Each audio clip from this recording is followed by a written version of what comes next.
Hello hi आदाब नमस्कार सम्मानित साथियों। Welcome to YouTube channel top target. आज हम चर्चा करने जा रहे हैं डेंगू बुखार, जिसने चारों तरफ अपना डंका बजा रखा है और इसके डंके को किस प्रकार से काबू में किया जाए, इसके क्या कारण हैं और क्या उपचार हैं और ये किस प्रकार से फैलता है और इसके क्या रोकथाम है, इन सभी पर आज हम चर्चा करेंगे। यदि आपको वीडियो पसंद आए तो लाइक करें, सब्सक्राइब करें, बेल आइकन को प्रेस करें ताकि नोटिफिकेशन आपको सर्वप्रथम प्राप्त हो सके और शेयर भी करें। शेयर करने से ज्ञान घटता नहीं, ज्ञान बढ़ता है। साथ ही यदि आप हमारे यूट्यूब चैनल के व्हाट्सएप ग्रुप और टेलीग्राम ग्रुप से जुड़ना चाहते हैं तो आप इस वीडियो के डिस्क्रिप्शन बॉक्स में जाकर के लिंक के माध्यम से जुड़ सकते हैं। तो चलते हैं आज के वीडियो के शीर्षक की तरफ। तो कारण, उपचार और बचाव, इन पर आज हम चर्चा करेंगे। तो चलते हैं वीडियो की तरफ। यह हमारी वीडियो का शीर्षक डेंगू बुखार क्या होता है। तो डेंगू बुखार में क्या होता है?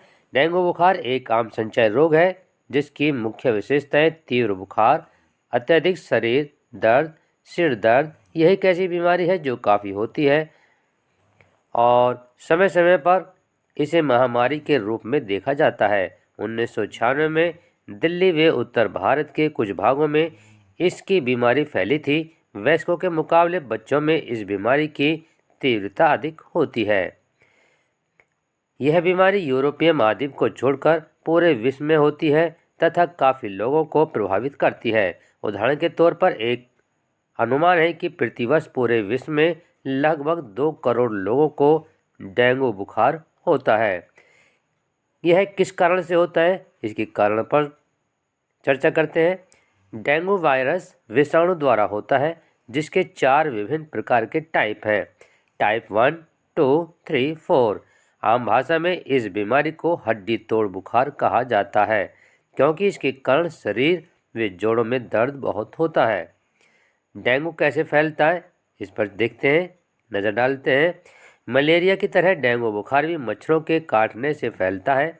इन मच्छरों को एडीज मच्छर कहते हैं जो काफ़ी ढीठ व साहसी मच्छर है और दिन में भी काटते हैं।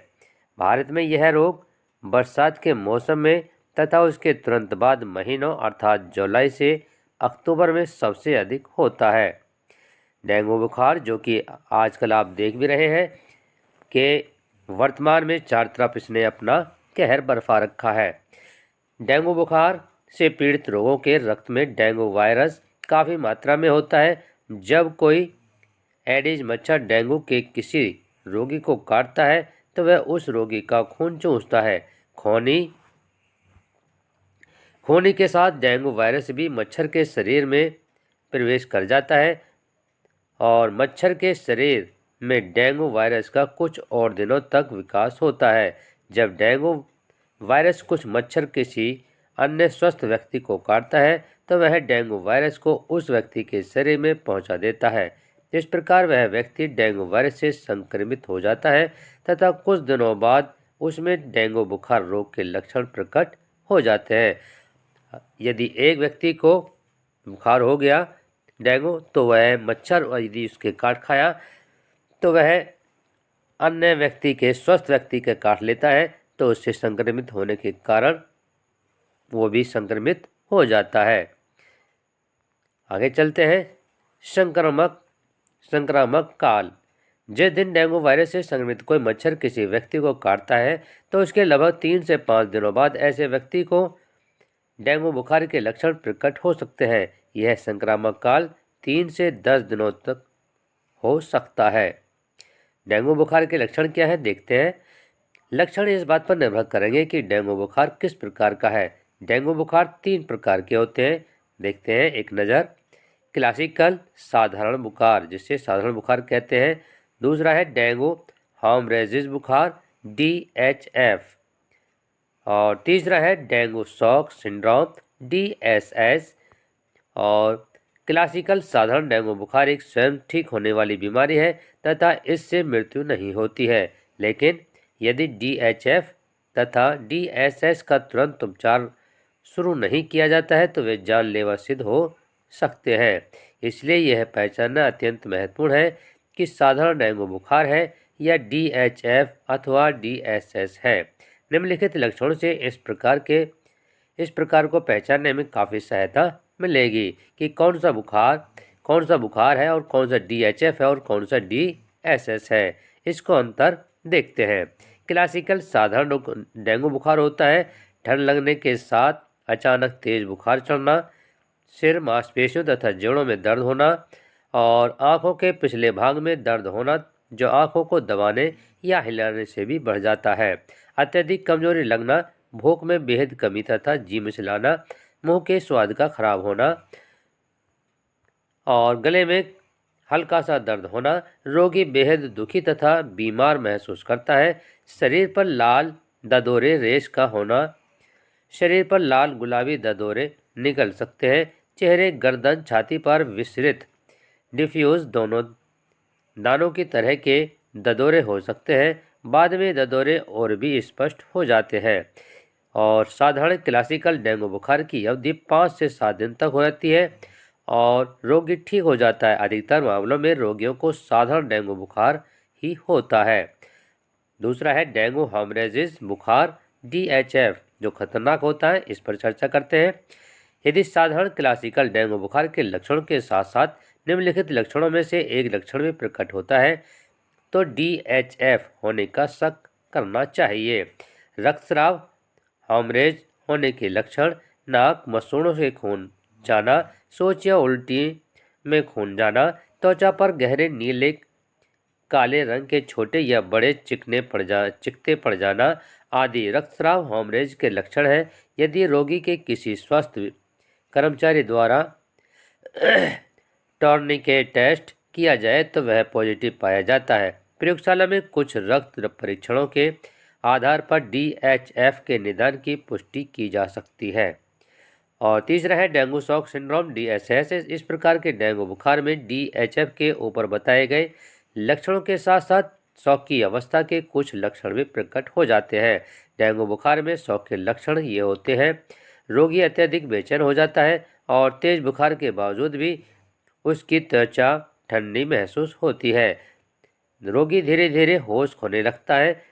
यदि रोगी की नाड़ी देखी जाए तो वह तेज और कमजोर महसूस होती है और रोगी का रक्तचाप ब्लड प्रेशर कम होने लगता है। आगे चलते हैं।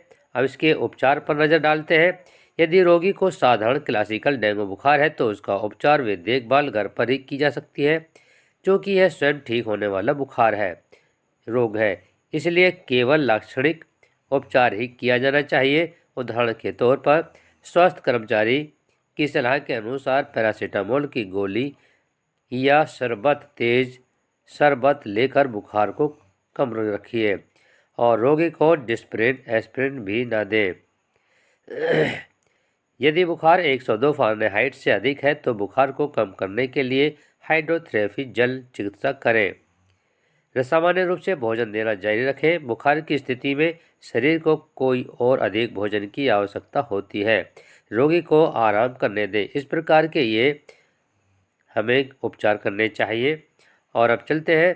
यदि रोगी में DHF या DSS की संकेत करने वाला एक भी लक्षण प्रकट होता नजर आए तो शीघ्र रोगी को निकटतम अस्पताल ले जाएं ताकि वहां आवश्यकता परीक्षण करके रोग का सही निदान किया जा सके और आवश्यक उपचार किया जा सके, जैसा कि द्रव प्लेटलेट्स कोशिकाओं को नस से चढ़ाया जाना।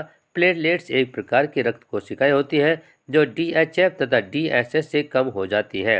यदि यह भी याद रखने की बात है कि डेंगू बुखार के प्रत्येक रोगी की प्लेटलेट्स चढ़ाने की आवश्यकता नहीं होती है। कृपया याद रखिए, यदि समय पर सही निदान करके जल्दी उपचार शुरू कर दिया जाए तो DHF तथा DSS का भी संपूर्ण उपचार संभव है।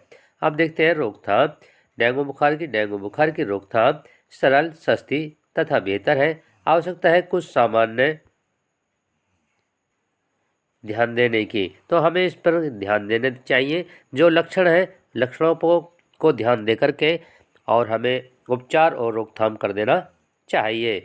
यदि हम इन लक्षणों को देख करके अपना ट्रीटमेंट प्रारंभ कर देंगे तो हो सकता है कि हमारा रोगी बच जाए। यदि आपको वीडियो पसंद आ रही हो तो लाइक करें, सब्सक्राइब करें और बेल आइकन को प्रेस करें। Top target by Mohammad Yusuf Ali. धन्यवाद।